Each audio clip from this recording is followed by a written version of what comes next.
All right. So as you guys guessed, we will be talking about travel behavior of electric vehicles today.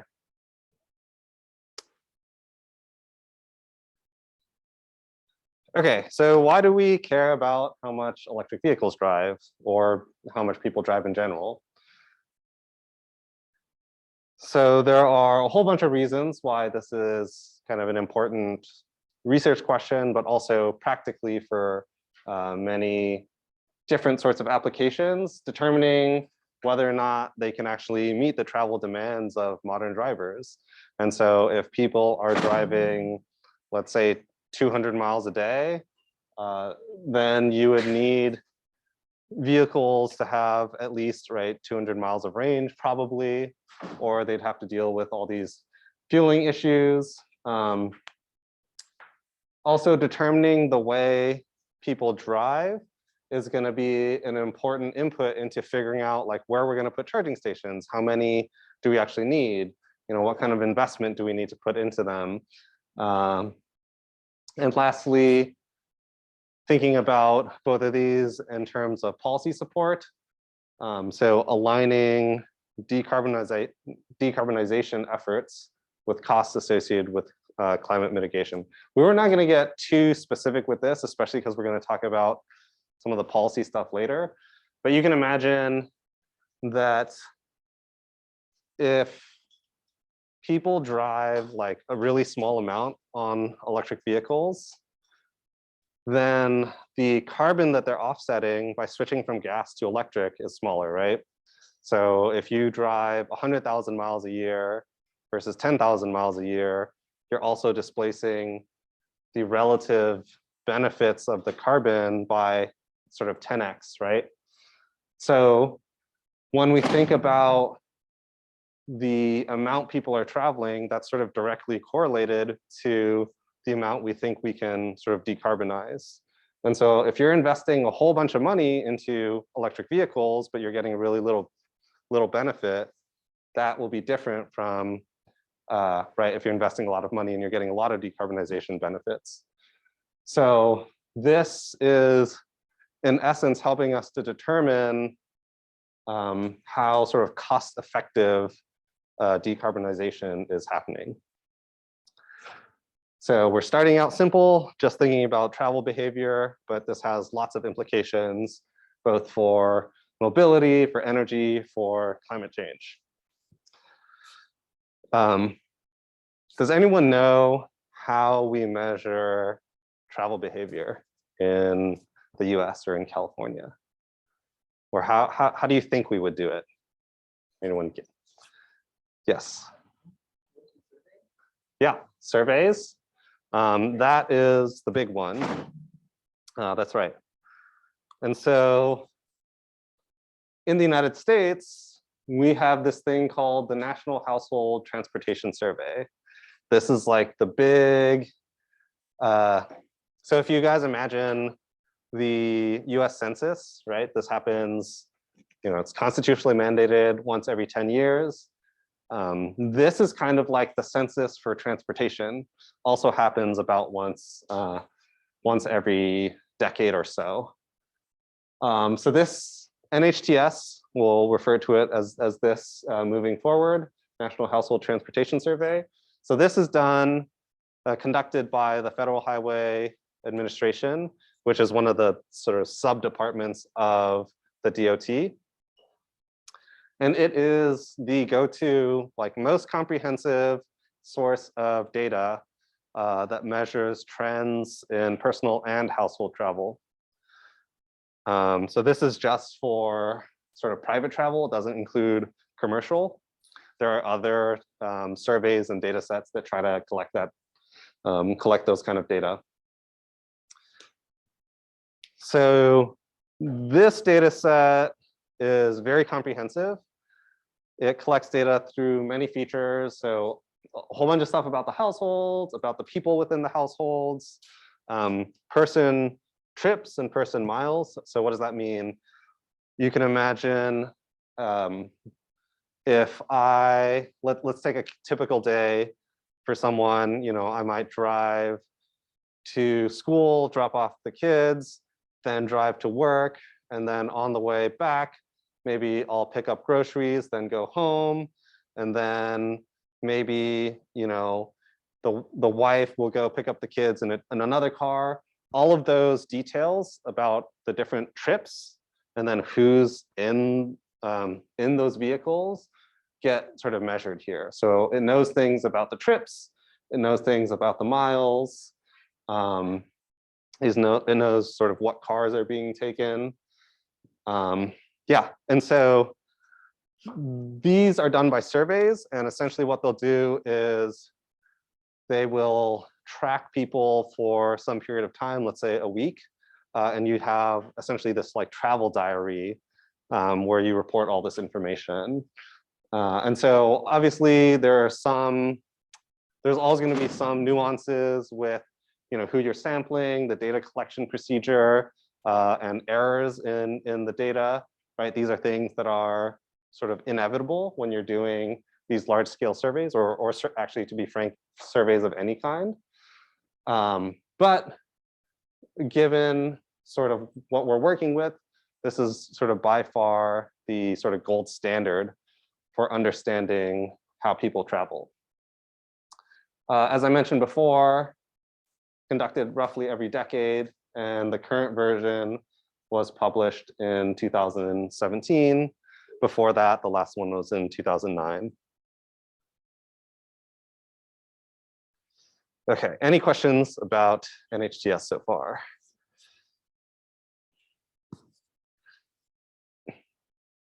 So in terms of the sampling procedure, they want to try and accurately represent basically the entire country, right? And so this means you want to be able to sample from basically all of the states in different sort of proportions of population. They have these, what's known as stratified sampling with all these add-on areas.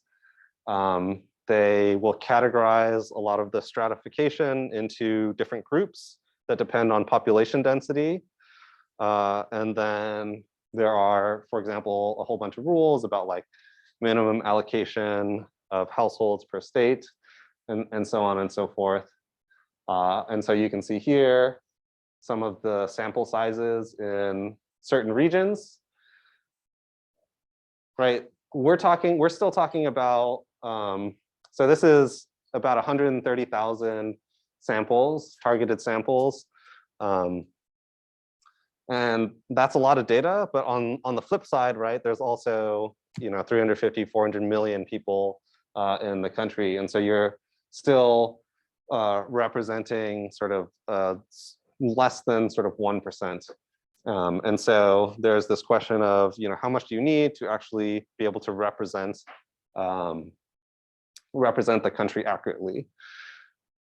If you are looking sort of across the entire US, right, this number looks pretty good, but then as you go down into sort of finer and finer details, let's say I want to look specifically at California, right? You are now dealing with a smaller subset of this whole sample and say, okay, I just want to deal with people who live in Los Angeles, right? You start to lose fidelity in the data. And so there are some issues where you can't apply this type of data set to sort of extreme fine resolutions. There's kind of a limit to how much you can rely on this. But they do their best to essentially try and be as representative as possible. So that number on the poll that you guys took at the beginning about how much people drive, it's that same number that I sort of referenced on the homework. That's kind of just one of the generic averages that we see from this data set. So here, this is the annual vehicle miles traveled. And again, there's still sort of a lot of nuance sort of going into this. So this is from two different charts that are kind of representing similar things. And so if you take the averages here, you will find similarities in the averages, so that, you know, this will still end up being about 12,500 miles, which is the average VMT that people drive every year. But the distribution ends up looking slightly different based on the way that you might clean the data, for example.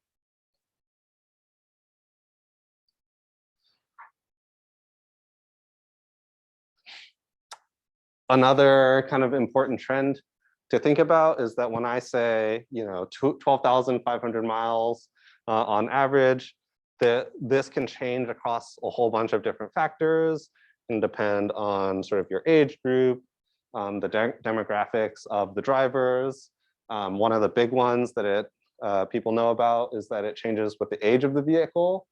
So on average, new cars are driven substantially more than old vehicles. And you can see across different versions of what we're measuring as annual miles, this sort of decreases over time. You can see pretty clearly, right? And so if your car lasts sort of 15 years, right, you could be decreasing your driving in that vehicle by as much as 50% over the lifetime of the vehicle. Yeah. So let's say that you're relying upon this data set as part of your study. Yep.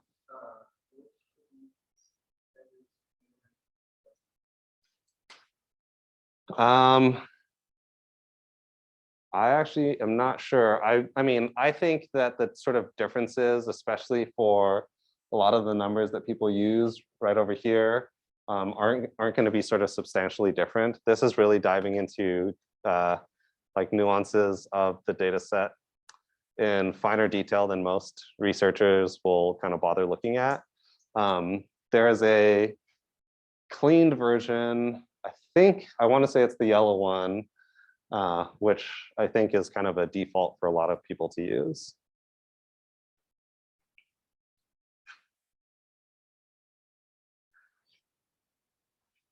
So does anyone know why this happens? So your car gets older and you drive less? Is it like, okay, and now my car is a little bit older, so I go to the grocery store less often? Does that make sense? Not really. Yeah, and so typically what happens is that you have a lot of households have multiple vehicles. And so as they update with newer ones, the newer one tends to get driven more. And so the older one will fall off as the sort of in aggregate, the trips with the old vehicle tend to decrease compared to the new vehicle. And so if you were just looking at like one household, you'd be able to see this a lot more clearly, where you drive the new car a lot, and then all of a sudden you drive it a lot less once you get a sort of second vehicle. And that's the kind of effects that are harder to notice when it's aggregated like this. You really have to kind of dive into the data, or have an understanding of some of the research that other people have done to understand why these trends are kind of happening.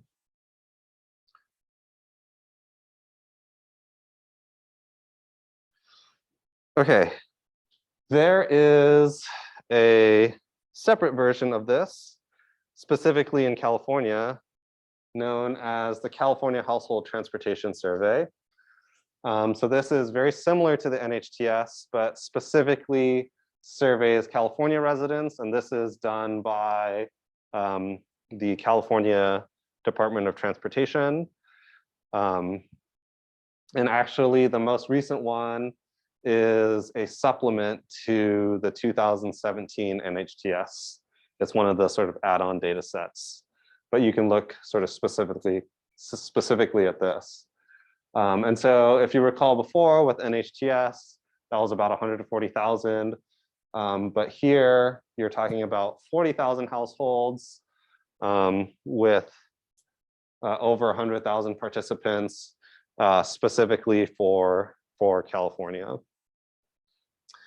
The survey and data collection methods are similar, but they actually include some kind of unique data you won't necessarily find in the NHTS. So this includes things like, so most of it's going to be like telephone interviews and online mail surveys, but some small sample of this had wearable and in-vehicle GPS devices. So you could actually track exactly where people are going. It makes the, it not only makes the travel diary more accurate, but it also provides a lot more information, right? Because we can actually see, you know, beyond just the distances that they're driving, but the exact locations that they're going and the routes that they're taking to get there. And sensor data from the vehicle as well. It's a smaller subset of vehicles that have this, but it is a sort of much more high resolution set of data to work with. This also includes some other, beyond what is in the NHTS, it also includes things like vehicle acquisition decisions. So, you know, when did you buy the vehicle? What did you replace? And that sort of thing. Parking choices, work schedules, whether you use tolling, whether you do walking and biking. Okay, and so if we look at the sampling here, we can see the relative counts by county. And below here, this is the relative share of MUDs, right? So these are like apartments and condos, so not single family home dwellings. And you can see one of the things here is there are some obvious like disproportionate differences. And again, thinking about what you want out of the data and being able to like accurately represent it, you probably have to do some kind of weighting. In this particular example, if you care about the differences between, say, people who live in homes versus people who live in apartments, if you were to just use this, right, you could see that the sort of distribution here is very different from the distribution here. So again, things to kind of keep in mind when you work with this sort of data.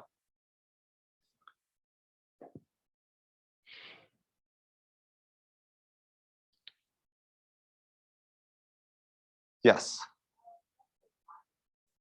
Yeah.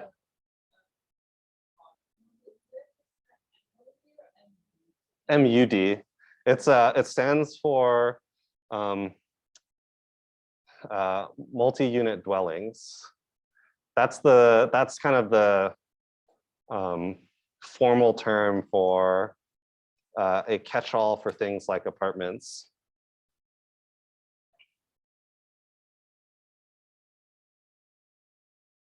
And again, you know, this probably will look a lot closer to population shares, right? But it'll look different from other sorts of breakdowns. So depending on how you want to represent your data, you'll need to think about factors like that.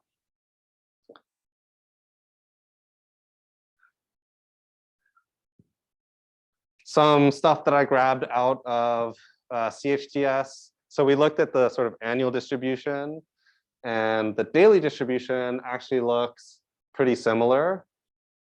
So let me kind of walk through this chart to see what this means. So the yellow, or sorry, the orange, not yellow, on this plot corresponds to this y-axis. So fraction of travel days. So if you are driving, then most of the people are driving right within this amount. So between 10 to 40 miles in a given day. And it's the proportion of people when they drive going sort of further than 40 miles sort of drops off, right? And so there are a small number of people on any given day who are doing sort of these longer distances. And then on the right-hand side, this axis refers to this black line, which is the cumulative plot for this. So this is basically saying, okay, if I draw a line at the 75% and down, so it's saying that 75% of all the trips in a given day on average are 50 miles or lower, right? Okay, so the average, to really sort of aggregate this up even more, the average daily travel behavior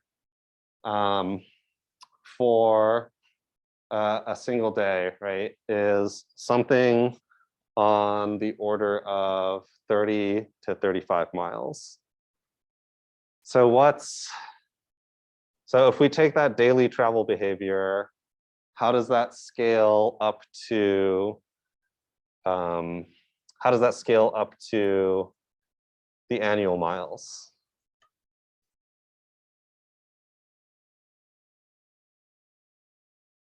Anyone?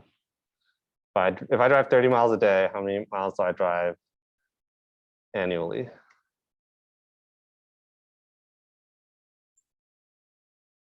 What was that? 11,000. Okay. Yeah, that's right. And so you can kind of equate back to the annual VMT by doing this calculation, but you're not always going to match. And there's a lot of sort of nuance going on here. So first of all, this is like, these are the miles on travel days, but not everyone will travel. Not everybody travels every day. And so that's going to affect this sort of metric. Also, the way that you sample the NHTS could make a really big difference, right? Or CHTS. So let's say, you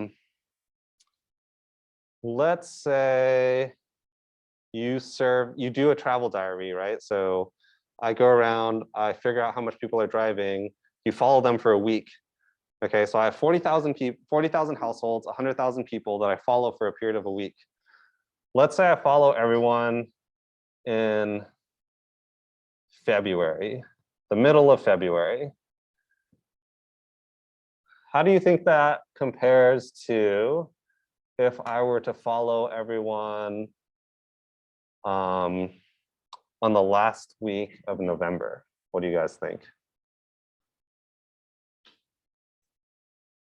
What happens on the last week of November? Thanksgiving. Does anyone go home for Thanksgiving? Anyone drive home? Yeah. And anyone drive a couple hundred miles down to SoCal, right? So if you are asking the survey at sort of the wrong time, or if you don't have representation over different time periods, you can also kind of mess up this thing, right? And so the average person, right, they drive less than, let's say, 25 to 30 miles per day for the average trip, but they might take a couple long trips over the year, which could skew your sort of total annual miles traveled quite a bit higher. So again, always these sort of nuances to consider. Even, right, we haven't even gotten to electric cars yet. We're still just talking about average cars. But thinking about these things is important, as we want to be like as accurate as possible when we're measuring electric miles. Okay, what about the time of day that people are driving? So this is a sort of nice distribution of what this looks like. So in the early hours of the morning, right, 1 to 5 a.m., very few people are driving. And then you have a sort of jump up like this. And so this kind of peak here, right, this represents the morning commute. On average, people getting up, driving to work, that's all of this happening. And then people getting to work. And then you have, this is usually travel related to people who are either commuting later or or non-work related trips. And then kind of a after work peak, something like this, that sort of falls back down over the evening.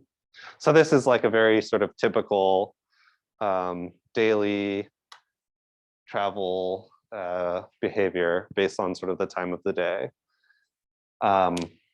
What days might this look different for? Weekends, exactly. You probably don't see this kind of commute behavior. The distribution looks actually fairly different. And also on holidays, right? This will also look pretty different as well.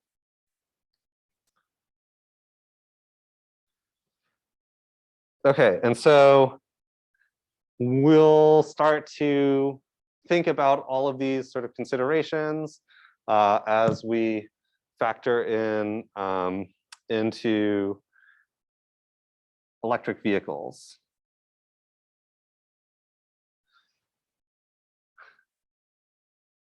Okay, so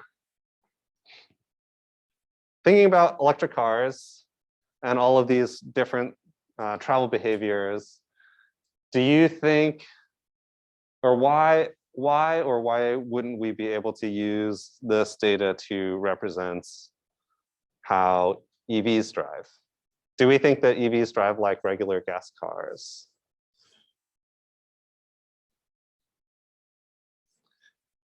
Yeah, you guys were pretty torn on that, right? So about 1/3, 1/3, 1/3. Yeah, so let's dive into this. So part of the reason why we want to think about this a little bit more carefully, so for a long period of time in academic research, before there were a lot of electric cars even out to study, so thinking about the last decade and sort of earlier periods in the last decade, like people who were doing energy research, they were thinking about things like, oh, how much electricity is needed to charge EVs, and how many chargers are there, and where they should they be deployed. And a lot of researchers would essentially rely on NHTS, CHTS travel behavior to represent how they were being used. Right, and so if we think about something like this charging question, so how are charging patterns informed by travel behavior, right? So this pattern here is the number of cars moving in a given day. It's the exact same thing as this, right? So if the car isn't moving, then it's kind of just sitting there being parked somewhere. And so this is the proportion of cars that are kind of just sitting still, right? And so for all of these guys, they could potentially be charging, potential opportunity for charging. So having, for example, an understanding of the travel behavior can tell us, right, for all of these vehicles that have moved somewhere, so those guys are going to be here somewhere, right? Where are those vehicles located? And I can be able to tell you something about how over some period of time, this set of cars might be standing still and therefore being can take advantage of charging.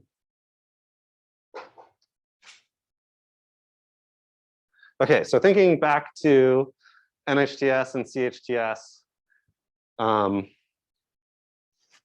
ideally what you would want to do actually is if I could take the CHTS data or NHTS data and just screen it out just for electric vehicles within that data set, then I could say, hey, I'm just gonna get this hopefully representative sample of electric vehicles within the US or within California.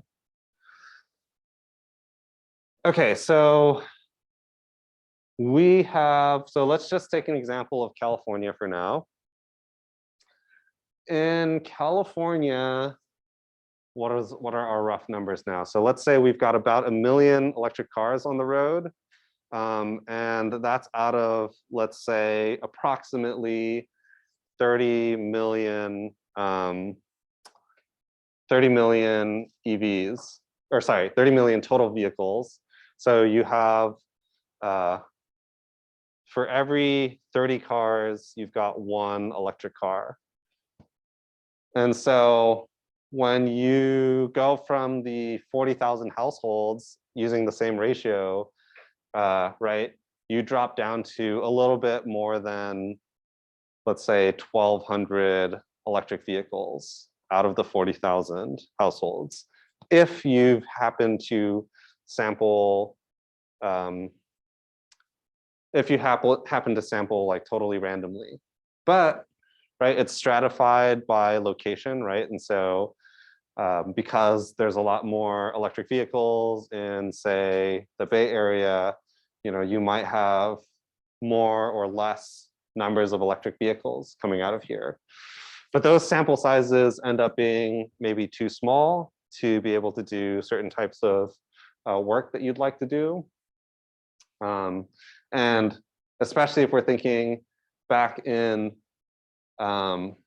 2017, when they released the data, that means that the survey was probably happening in 2015 or 2016, in which case that number might be 5 or 6 times smaller. So you might only have a couple hundred electric vehicles in your data set, right? And also think about in that time period, if you only have, let's say, a Nissan Leaf, Chevy Volt, and Tesla Model S, it's a lot more limited 5 or 6 years ago. How well do these vehicles, right, an 80-mile Leaf, a 40-mile Volt, and your sort of luxury $100,000 Tesla Model S, how well do those vehicles represent the EVs of today? Even though it's sort of a short time period away, right? There's a lot more cars now that have that are more affordable than the Tesla Model S, right? That might have substantially longer range than, let's say, the Nissan Leaf.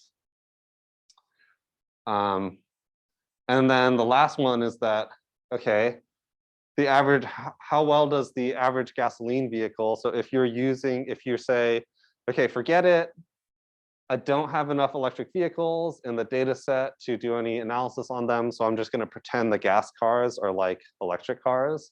So how reasonable of an assumption is that, right? Do you think that someone who does, let's say you happen to pick someone out of the data set who drives like 80 miles a day, like, do you think that that person could replace their car with a Nissan Leaf? Maybe, maybe not, right? And so there are important implications to a lot of the research, especially in, I would say, in sort of the broader energy field, who are using this data to estimate electric vehicle travel behavior.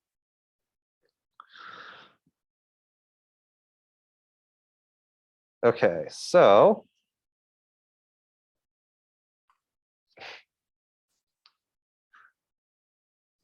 how much do electric vehicles drive per year?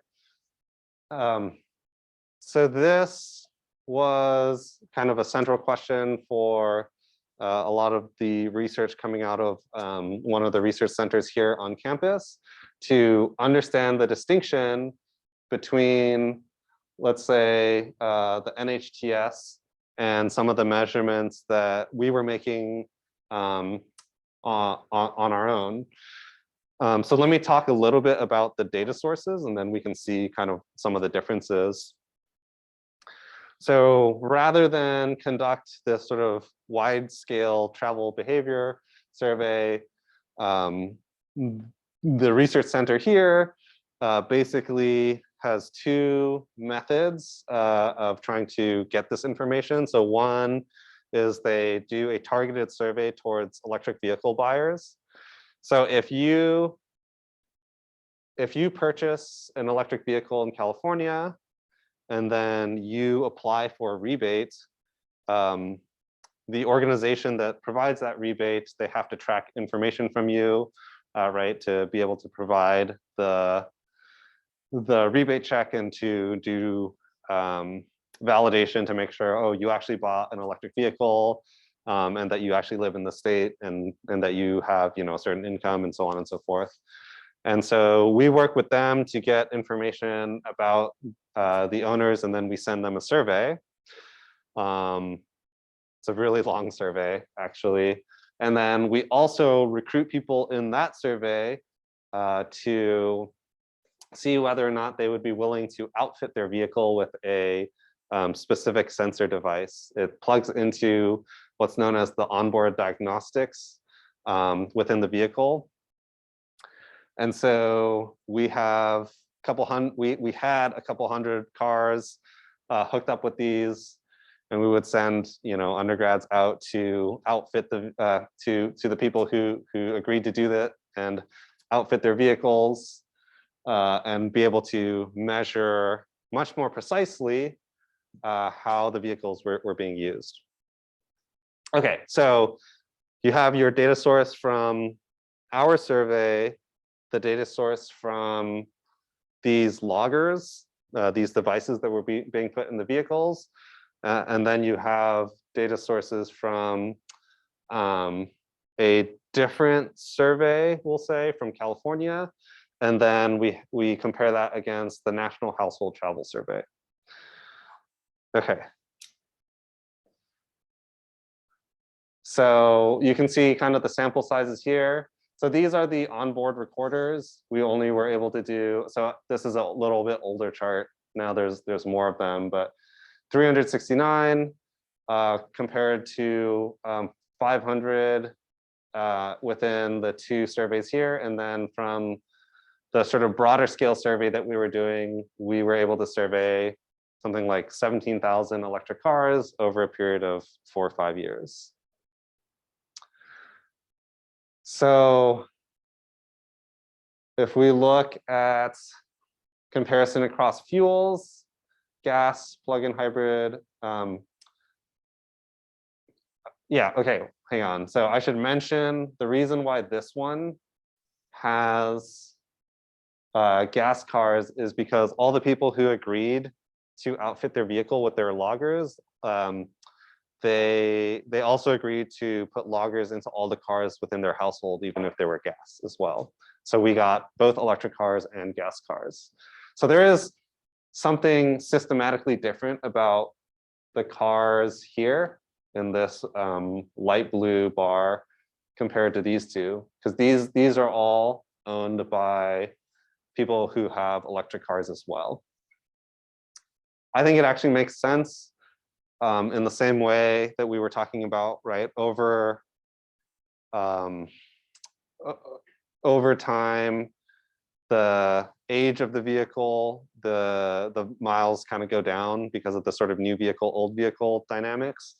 And so generally, I think if you're buying an electric car in the last decade, that's usually becoming the new vehicle. And so the other car in the household will maybe have a little bit less miles. And so I think this kind of makes sense. And then these two are kind of roughly in agreement. They're off by, 700 miles or so. Okay, so then let's look at plug-in hybrids and then battery electric vehicles. So here we can see in both cases in our EVMT survey and with the onboard recorders, sort of across the board, right? So the top two bars, the sort of dark blue and light blue, are all higher than in the California Vehicle Survey and the National Household Travel Survey. Yeah, and that's something consistent across plug-in hybrids and different ranges of electric vehicles. So yeah, why do you guys think that might be the case?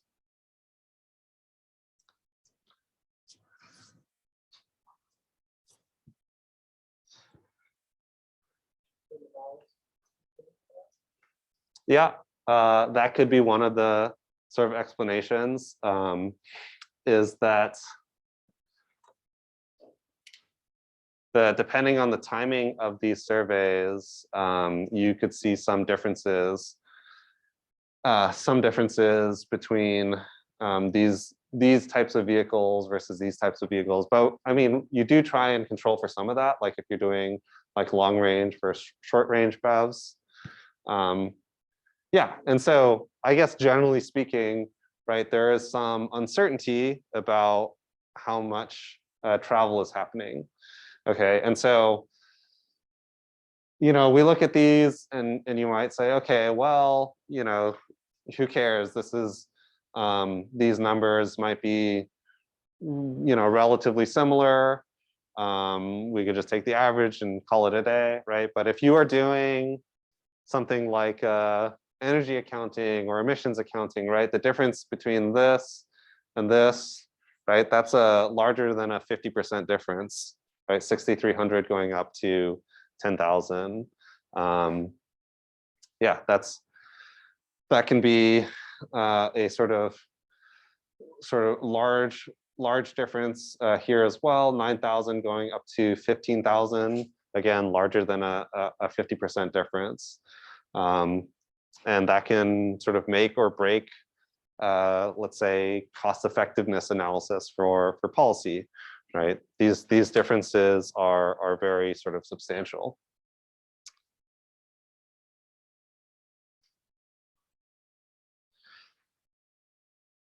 And it can be controversial even amongst researchers as well. There was a separate study published by economists here who took a very different approach to trying to measure this EVMT. So in this particular study, rather than doing these surveys and sort of asking people about how they were traveling, they got a bunch of data from the utilities. And so if you look at meter data, right, a meter essentially captures information about how much electricity that you're using at your home. And so what they did was they got a whole ton of meter data and they identified using DMV records which households had bought an electric vehicle. They zoomed in on those houses and they looked at the meter data over time and essentially identified when someone bought an electric car. And they looked at the average electricity consumption of the household before they had the electric car, and then the consumption of electricity after. And then you can use that difference and you can calculate based off of, you know, efficiency of the vehicle, how many miles they were traveling sort of over time based off of this electricity consumption. And one of the things that they were finding was that they were saying this translates to about 5,300 electric miles per year, right? And so, right, that's even lower than any of these. So even amongst the sort of research community, there can be disagreements, disagreements on how many, how you should quantify and how many actual electric miles are being used. Yeah.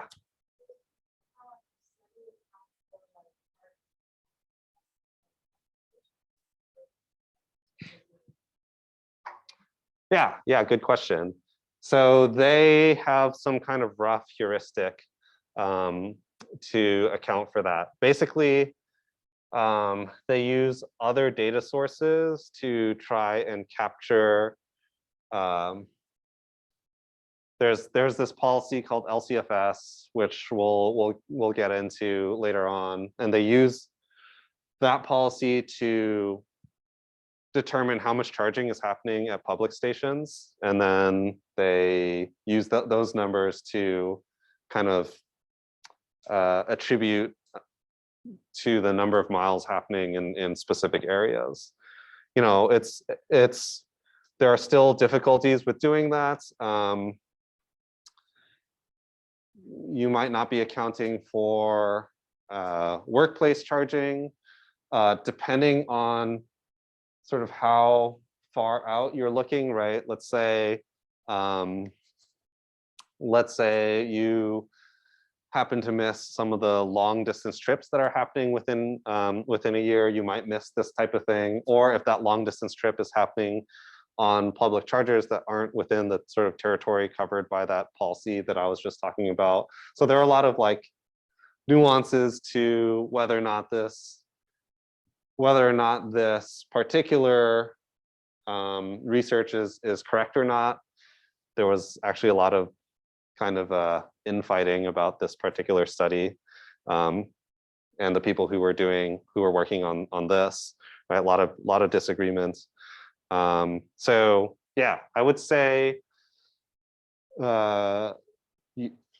think about holistically all of the different studies, what they're finding, how they're approaching it, how they're doing these measurements, and kind of thinking for yourself whether or not you think this approach is a good or better approach than doing these types of things, right? I think that there are pros and cons to all of the approaches that are taken to measure these things. Probably unless you're like Tesla, there's going to be a lot of uncertainty about what these numbers really look like, right? And I mean, Tesla could only know their own vehicles. They wouldn't even know all the other electric cars that are being driven, right? And so the point that was being made earlier, so regarding sort of this study and some of the surveys that were being done before, right? We've seen this about the sales that are happening over time. Travel behavior really quickly becomes outdated because the cars that you're measuring here in 2016 are going to be really different from the cars that you're measuring here in 2021.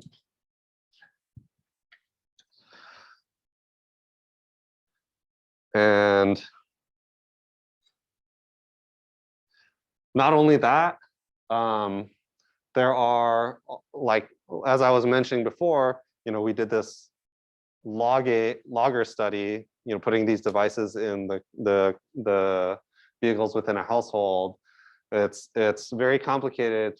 Also thinking about within a household, if I own a specific type of car, how does that sort of translate to substitutions between my two vehicles? So you can see here, it also depends on the type of vehicle. So you have your Leaf, your Chevy Bolt, Tesla with a 60 kilowatt hour battery, Tesla with an 80 kilowatt hour battery. And so these are progressively getting longer in range. And you can see the percentage of time that I'm driving my battery electric versus the gas car in the household decreases, right, as I have more and more range to work with. And that's like a very consistent trend that we're finding in the data. In addition, the sort of relative proportion of this, so dark blue, medium blue, light blue. So that is highway versus mixed versus city. The proportion of highway travel that's happening increases as the vehicle's battery range increases as well, which makes sense, right? You have a longer range, you're willing to do sort of farther travel, and those typically happen on highways. In a similar kind of way, we can also measure the proportion of trip distances within each of these. And so you can see the top one, these are trips of more than 100 miles. And so if I'm driving in a household that has a Nissan Leaf, the number of trips that that family might be taking that are above 100 miles is like really small, right? You prefer to take your gas car out for those long distance trips because you don't want to charge in the middle of it. You don't think your car can make it, right? But now, by the time you are looking at your Teslas, right, the number of long distance trips in your gas car is very small compared to this. So there's also nuance about the sort of switching of types of driving within your electric car versus the gas car. Okay, why don't we take a quick 5-minute break and we'll get back into it.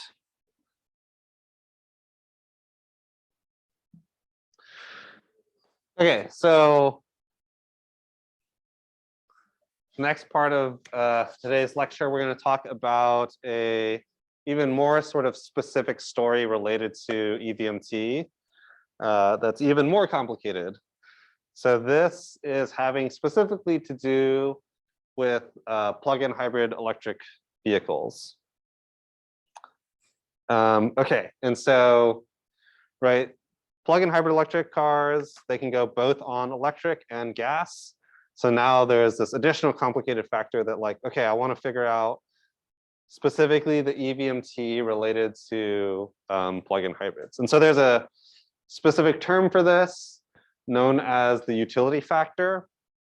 So when we talk about PHEV utility factor, this is the proportion of distance traveled in electric mode. So if a PHEV's utility factor, so this is actually what I was asking at the beginning of class in the poll. So if the utility factor is equal to 0.5, that means half of the miles are done on electric and half the miles are done on gasoline.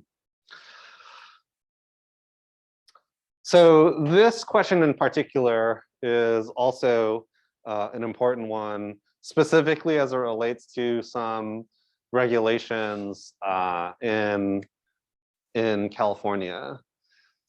So I think part of the big reason for this is thinking about, okay, so if I want to do electric vehicles to address climate change, and then I want to promote the adoption of electric vehicles to decrease the use of fossil fuels, it's important to know this number in order to meet, some of the goals about like electric miles being driven on the road.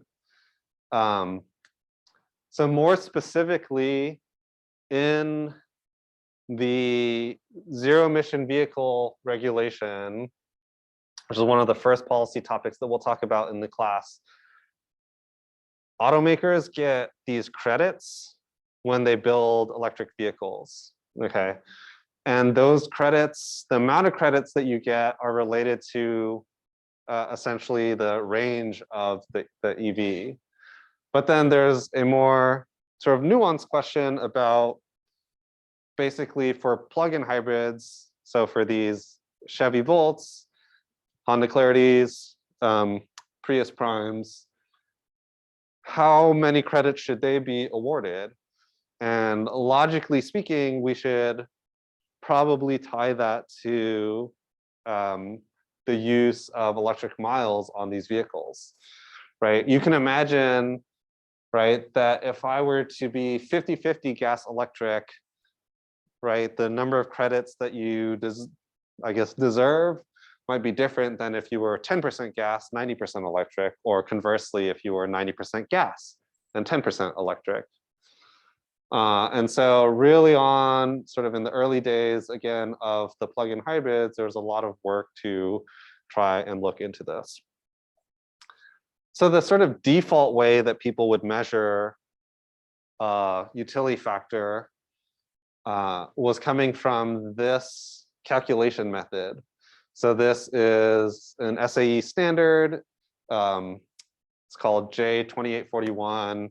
It's a calculation method for determining the utility factor. And essentially, what this does is it looks at travel survey data. So if you remember, let me actually just jump back here. Okay, so if you look at this distribution, let's say that I have a 40-mile plug-in hybrid. Okay, basically what they would say is, okay, I'm going to track a car and I see that one car goes, let's say 40 miles in a given day. It has a 40-mile range, so I'm going to say all of that's electric. Okay, and anything lower than 40 miles, we're going to say that's 100% electric. But then for everyone up here, we'll say once you reach your range in a given day, you'll use that, and then everything past that will be on gas. And so let's say all of these guys are 100% utility factor, then 45 miles, that would be slightly lower percentage utility factor, slightly lower, and so on. And you could take the average across the survey and determine a utility factor that is correlated to the range of the vehicle, right? You can imagine that's really different if I have a 20-mile vehicle and then all of these guys have lower than 100% utility factor. And so you now have something that's intrinsically tied to the range of the vehicle. And that curve looks like this. That's the one in the blue here, like here. So the longer the range, the higher the utility factor fraction. If we're talking about, let's say the earliest version of the Prius plug-in hybrid, that had a 14-mile range.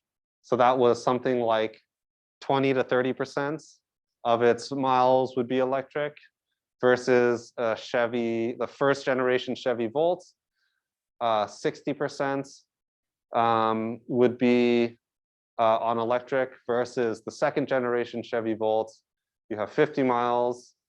So something like 70% of the miles would be electric. Yeah, and so the way this works, right, inherently you are assuming that each vehicle is sort of fully charged at the beginning of the day. It also assumes that each vehicle doesn't charge until all of the travel is done in a given day.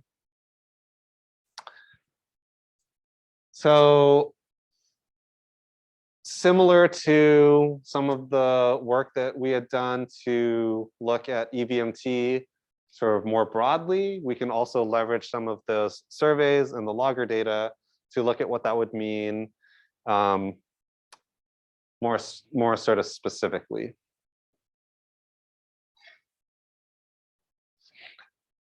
So these are the utility factors. The black dots are the utility factors as determined by the SAE standard. And then this blue bar is kind of the observations that we were seeing. And so generally, at the sort of higher end, when you're talking about sort of 40, 50-mile range, we were generally somewhat consistent with the utility factors coming out of some of these calculated methods. But actually, a lot of these guys were much, much lower. And that was pretty eye-opening. It was interesting, actually. Some of the approaches that some researchers were taking in the earlier years, because there was a much lower volume, it was more feasible to do things like interviews. And they were doing interviews of people who were buying like the first generation Priuses that had 14-mile range. And some of those people never charged their vehicle ever. And actually, some of the people that they interviewed didn't even know that they could charge their car, right? They were just driving it on gas the whole time. And that had to do, a lot of them, they were basically saying, okay, well, why did you get this car? And basically, you guys ever see those carpool stickers, right? A lot of people were just trying to take advantage of that, and they didn't even realize that they were driving an electric car. That doesn't happen so much anymore, but right, this is kind of like early days things that we're learning about these vehicles. And more generally, a lot of the lower range vehicles, what we end up finding is if you, one of the consistent findings from this work is that if you are doing a commute and the range of your vehicle is less than your commute, a lot of people just don't bother charging because it's too much of a hassle. And they rather just, they don't want to charge like multiple times a day. And so oftentimes, yeah, you find vehicles, plug-in hybrids that mainly just operate on gas. Maybe that looks a little different these days with gas prices being really high. I don't know, it would be interesting to do another study. But generally, there's this sort of really nonlinear effect of charging behavior as it relates to some of these distances. And we'll actually get into that a little bit more in the next class.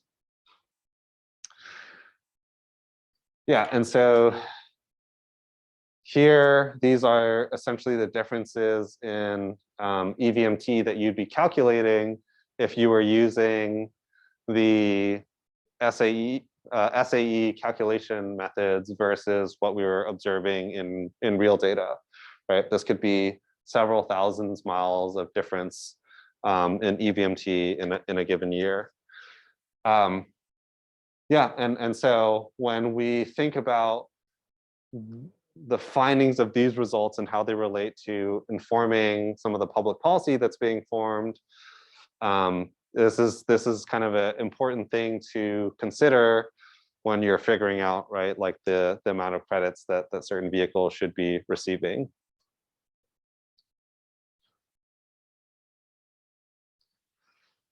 And again,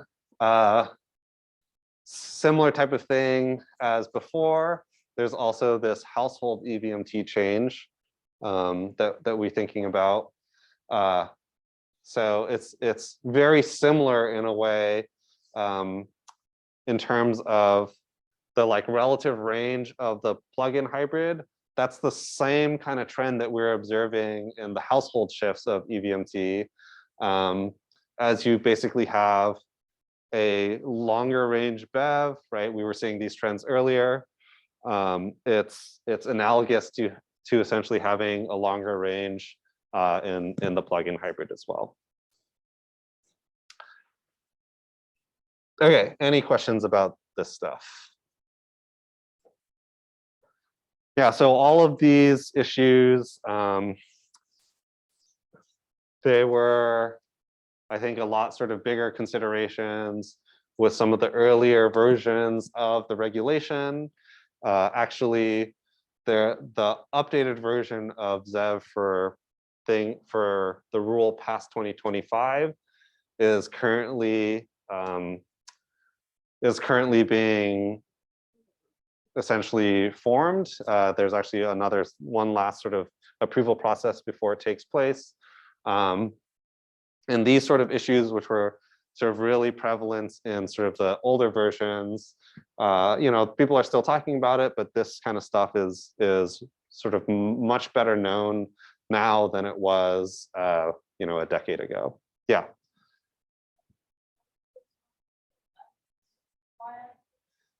Oh, yeah. So bars correspond to the left. So this is the relative breakdown of electric versus gas VMT. And then the utility factor corresponds to the right-hand side. And this is telling you basically the proportion of the green versus the red.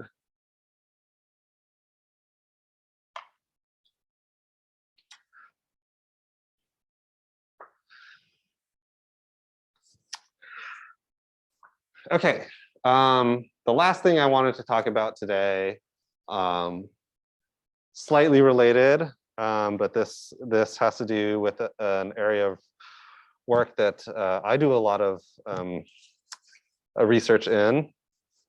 And so transportation network companies wanted to give a little bit of perspective about these guys. So TNCs, transportation network companies, these are basically these new mobility services. So think the big ones, Uber and Lyft.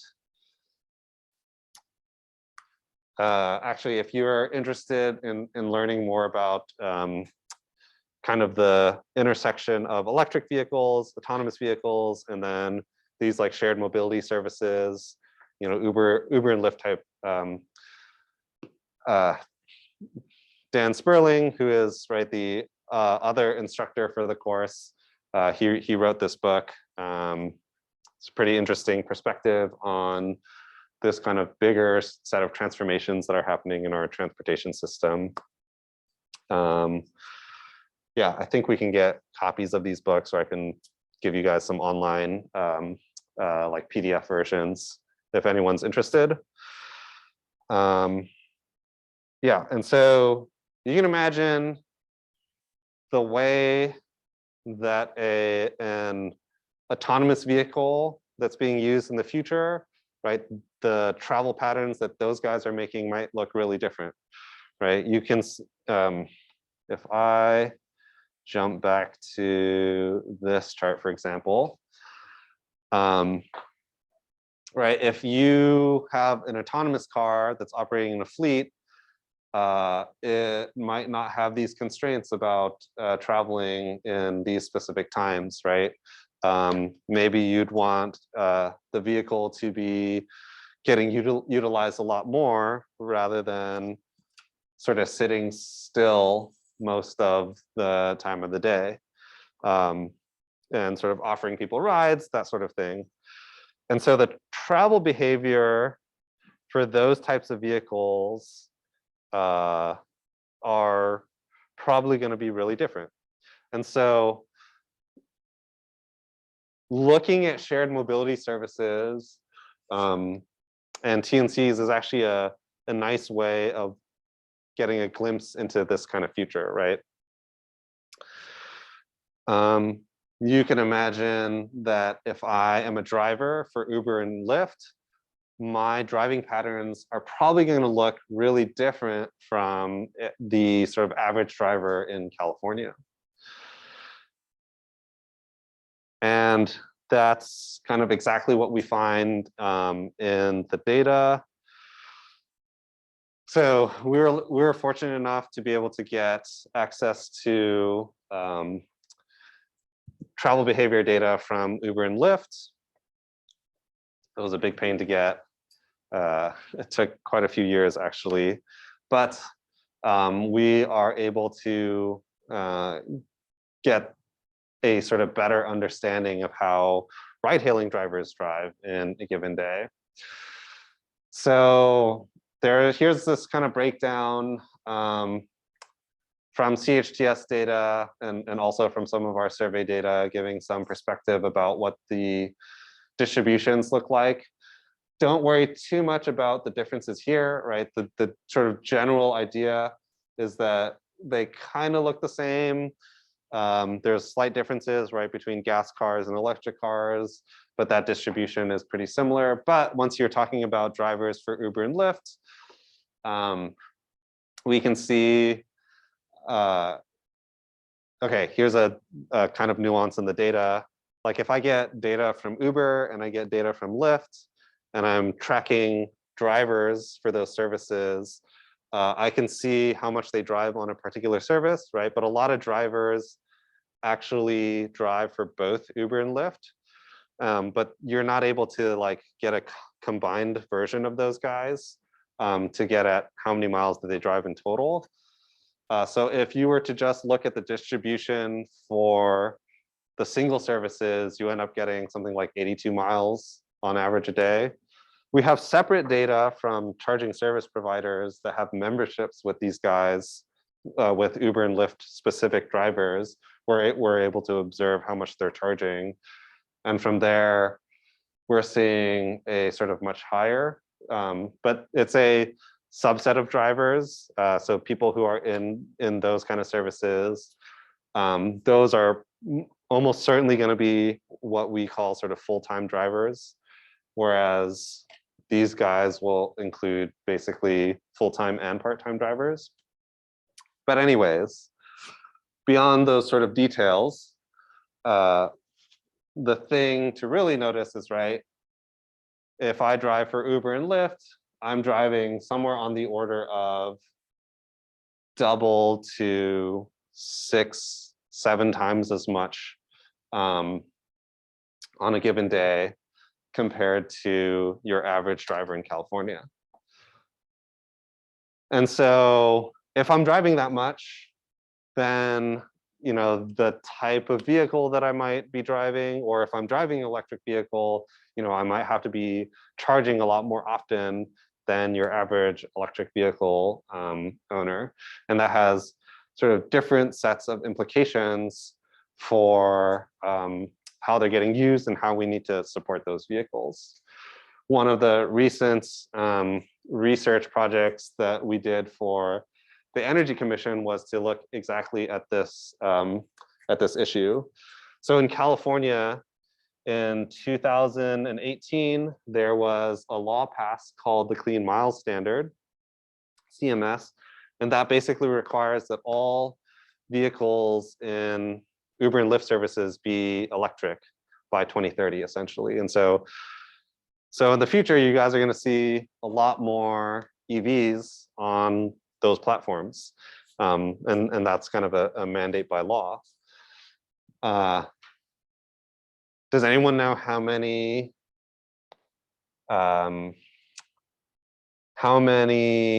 cars in California drive for Uber and Lyft-ish? So it's about, okay, last I checked, I think it's around 200,000. So about 200,000 cars driving for Uber and Lyft compared to, let's say 25 to 30 million passenger cars in California. So pretty big differentiation, right? So that's, you're talking about less than 1% of the vehicles. Similarly speaking, the proportions for EVs. So back in, okay, the number is certainly different now, but back in 2017, 2018, there was about 5,000-ish electric cars driving for Uber and Lyft out of the 200,000. So proportionally, something like 0.5% of Uber and Lyft vehicles are electric cars. So you kind of think to yourself, well, that doesn't seem like that big of a deal. This is a big effect, but it's a really small number of vehicles. So those cars were actually using, so 0.5% of Uber and Lyft, or sorry, 0.5% of electric vehicles, right, in these Uber and Lyft services were using over 35% of all the public charging in California. So the infrastructure requirements of these guys is like disproportionately larger. And as a result, when we think about things like the Clean Mile Standard, you're going up to 100% Uber and Lyft electric vehicles, thinking about what the sort of charging demand is going to look like. So we had this whole project kind of thinking about what this is in LA County, what the energy demand would be, and figuring out how many chargers you would need in Los Angeles just to support electric vehicles, right? And this all comes back to this idea of having an understanding of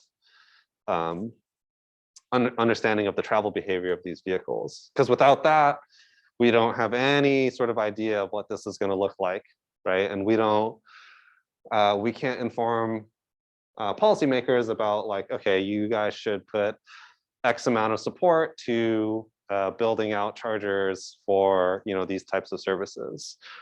So again, this is kind of this practical application of translating the travel behavior data from these services into like real outcomes in the real world. So yeah, wanted to end today on this example as a way to think about some of the implications, upstream implications of travel behavior and why it's important to have an understanding of it. Because without that, we wouldn't be able to do this type of analysis. Okay, so let me end here.